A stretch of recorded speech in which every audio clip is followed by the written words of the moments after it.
Hello, hi, welcome back to my channel. If you're new here, please do subscribe down below. My name is Adeola and I upload videos about Africa, the black community and growing as a whole. So if you're interested in videos on those topics, please do subscribe down below and join our community. So today's video is going to be none other than one of my favorite African countries. Yes, I said it with my chest. I have preferences, I have favorites. Okay, this country is near and dear to my heart. I had a lot of good times and a lot of bad times there. I won't even lie. Some of it you can read on my blog, AdeolaSpeaks.com. We have a plethora of information about traveling to the different African countries, and I also share my stories alongside guest writers who share their stories as well. We also have a shop which is dedicated to raising African communities sustainably. We give them a platform to sell their products on, and in return they get 40% of the profits made from the products back to them. So we're building sustainable communities over at AdeolaSpeaks.com, so please do check it out if it's something you're interested in. Anyway, I haven't even told you the country. The country we are about to look at today is the Gambia. Not Gambia, the Gambia. They named it the Gambia, fun fact, this is before the video, but they named it the Gambia so people would distinguish it from Zambia, because Zambia sounds like Gambia, and they were like, nah, we are the Gambia. Okay, so let's get into the Gambia. So the Gambia is a tiny West African country which is actually entirely surrounded by Senegal. So you could literally drive from Senegal to Gambia back into Senegal. It's got a slither of coastline where some of the best beaches in the country are, and the river Gambia runs all along through the country. The capital of the country is Banjul. The local currency in the country is the Gambian dalasi. The Gambia is actually Africa's smallest mainland country. Fun fact, the country is actually the 70th smallest country in the world. It's a tiny country. You could literally probably drive through the whole country in a couple of hours. It's maybe 2 hours. It's not that big. The official language is English, but obviously indigenous languages are also spoken, such as Mandinka and Wolof from Senegal. So the Gambia River, though the country is tiny, the Gambia River is actually one of Africa's most important rivers. 10% of the country's land area is actually water.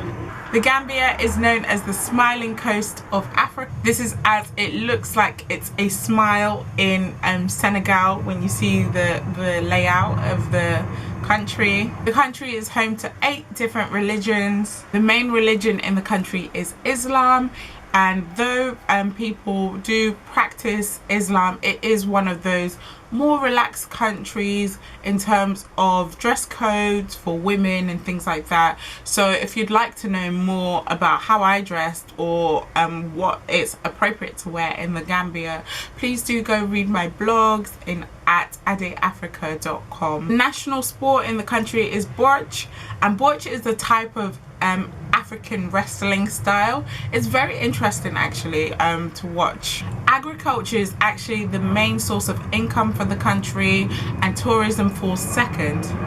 So though the country is tiny, it does receive a lot of tourists, especially British tourists. I believe it was in 2018 about 60% of the tourists that came to the Gambia were actually British nationals. So that's very interesting. They get a lot of money from tourism and they do rely on it, but again, the country is beautiful. If you haven't thought of going to the Gambia, please do go read my blog. Please do go check out what the country has to offer. It's absolutely amazing country. 80% of the country's population actually work in the agricultural sector. Gambia is actually really diverse. Though the country is tiny, both the people and the animals and plant species that live there are incredibly diverse.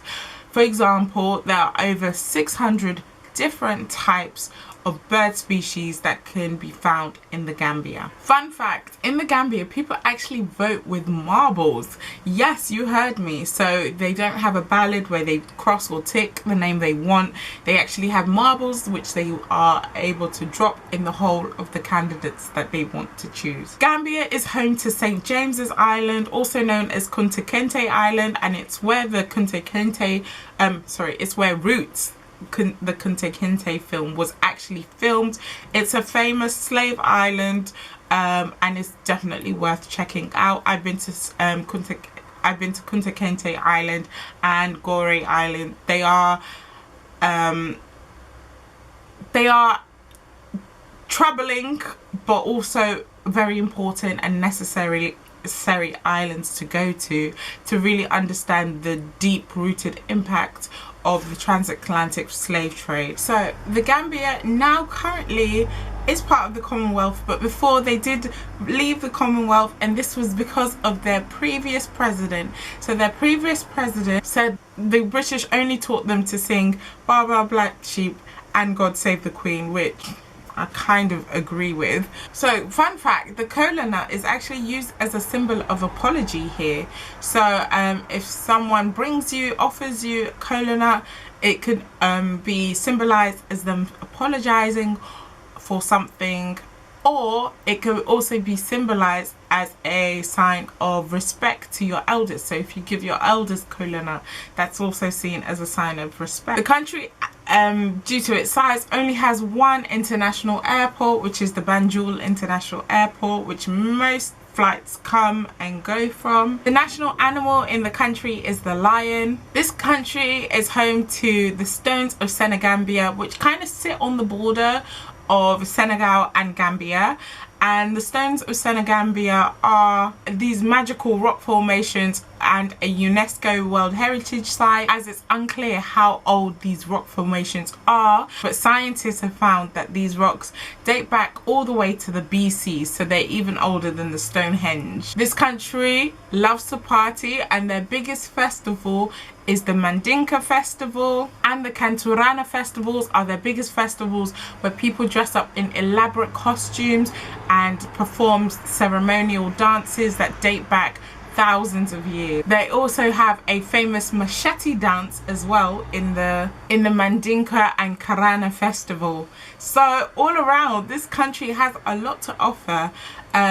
People often think of it as so small, they don't even regard it as a country to go to, but I'm telling you now, if you go, you won't regret it. There's so much to see, so much to do, and if you'd like to know some more about the different attractions the country hosts, then please do go to my website adeafrica.com, and you can click on the Gambia tab or click on the blogs and read our ultimate guides to Gambia.